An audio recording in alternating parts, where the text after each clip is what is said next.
My name is Tina. So, me and Tina, I fish, I save space. But you know, that's me. Everybody has their thing, but it's important to know that for you, right? We're all different. Do you have a question? What type of fish do you have? I have a beta fish. Oh, no, beta. I have blowfish. Little swimmers. I just like how they swim, and they're just so calm. Yes. See, that's awesome. So I really want you to think about what makes you happy, okay? And what you can put in your safe spaces when you're not here. All right? Like you mentioned, when no one's around, Right. and you just need to take that mental break. I know for me, I play music, all sorts of music, every genre of music. I like however I'm feeling, I play it. So that means if I gotta put on some Freddie Jackson, I'm putting Freddie Jackson on. If I want to play some gospel, I'll put on some gospel. If I want to hear some Tupac, I'm putting on Tupac.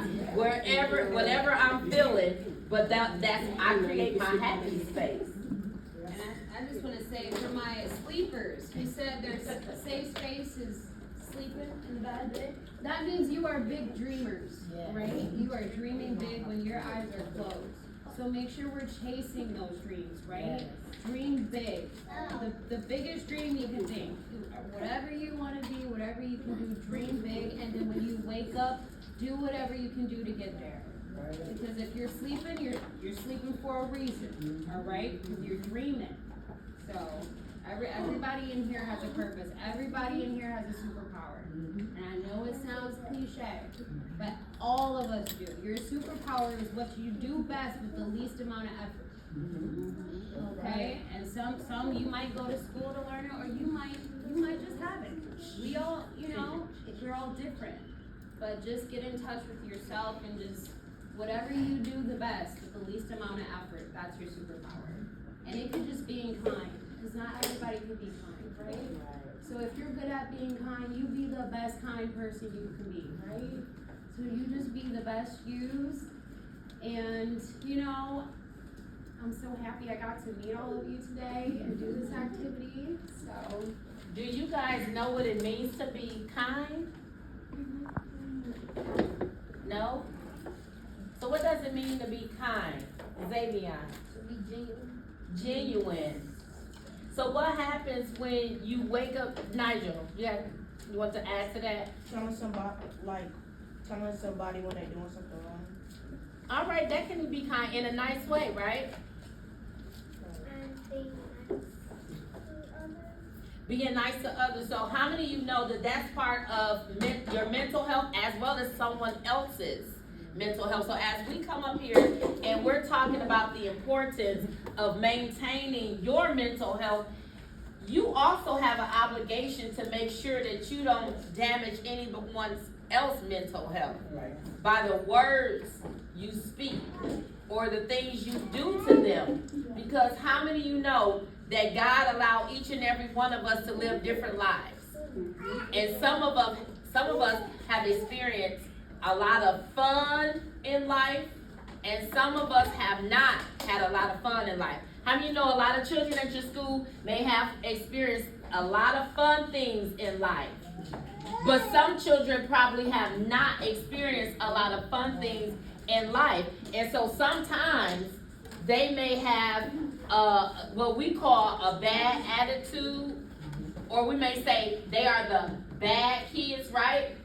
But what we don't know, but God knows what they've endured that caused them to behave in certain ways. So it's our job to be kind, right?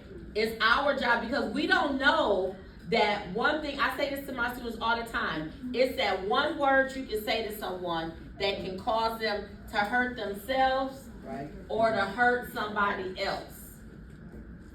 And you may think that one word means nothing, but that one word can mean a lot, especially to people who are not used to taking care of their mental health, because it's foreign. How many of you know that's foreign to a lot of people? What do I mean by foreign? It's not something that they usually do. It's not something they usually do. Great answer, Xavier. Or they just don't know how to do it because they haven't been taught. See, we just talked to you guys about going to your safe space. And the safe space usually is not physical, not always a physical place. Because how many of you know everyone doesn't have a physical safe place to go to? So we create our own safe space within our minds, things that bring us peace and keep us safe, right? And so we have to allow other people to be in their safe space by being kind, for one. So we have a responsibility. God has given us a responsibility to be kind to our minds and to be kind to other people's minds. How do you be kind to other people's minds? That doesn't sound right, does it? Does it sound right to you? No. What does it mean to be kind to your mind?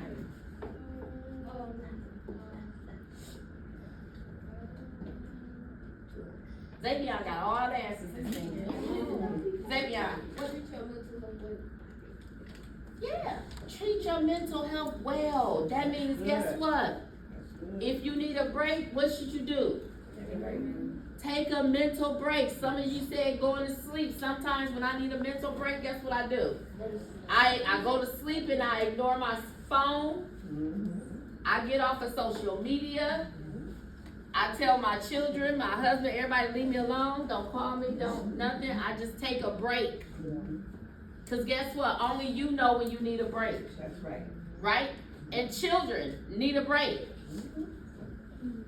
I often tell parents, start practicing mental breaks with your children. Allow your children mental breaks.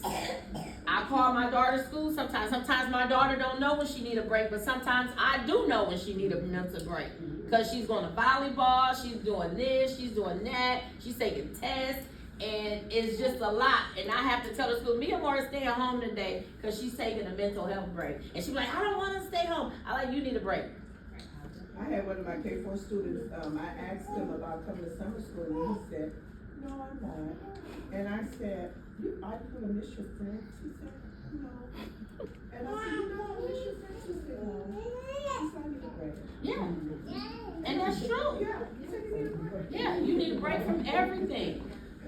And sometimes we have to, as parents, we have to model before our children about breaks. I know we like to push them academically, we like to push them to do all of these things, but then we have to set aside a time where we allow them time to rest. Just rest. Sometimes I tell Mia Moore some days, don't do that homework, I'll call your teacher in the morning. It's just a lot. And so now I tell her, take mental breaks. So she know I'll do it in a minute. I said, certain stuff I'm just not looking at.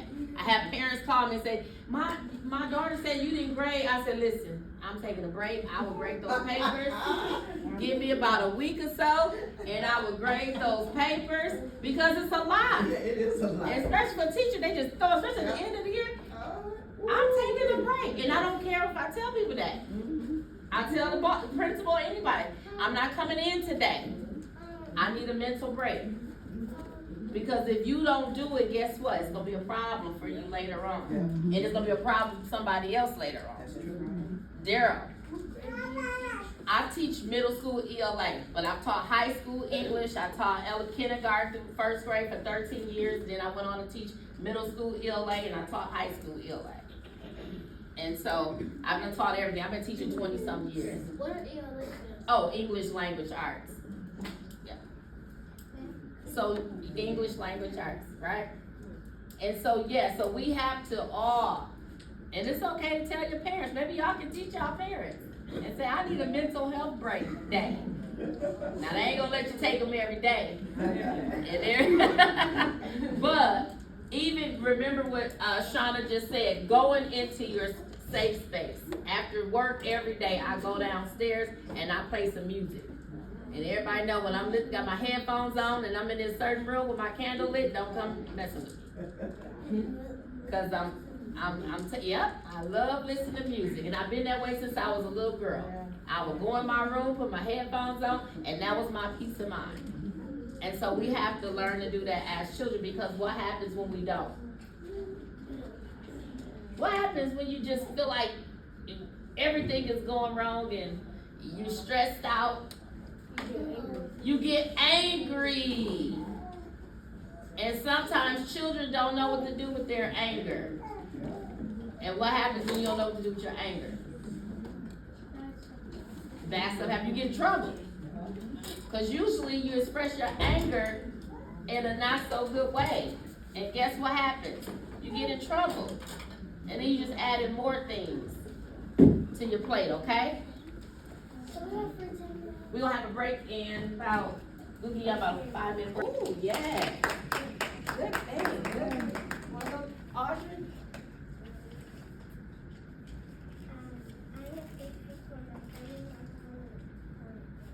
Important things? What you say?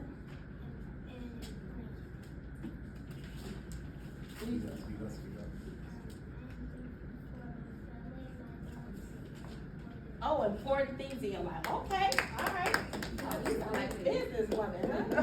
Important things in my life. All right, come on, brother. I'm grateful for life, food, and time.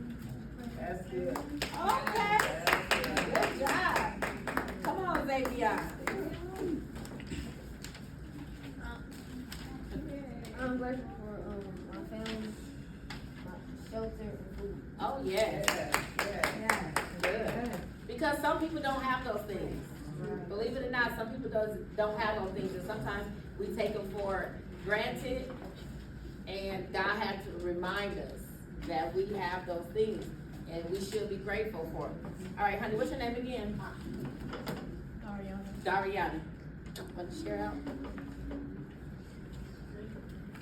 My mom and dad, God, and my best friend. Yes.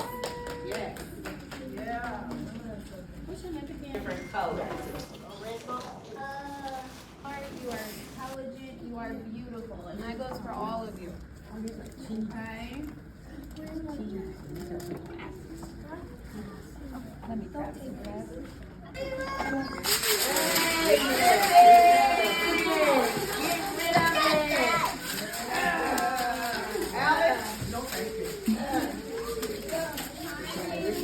And guess what? We're going to put it in the trash can.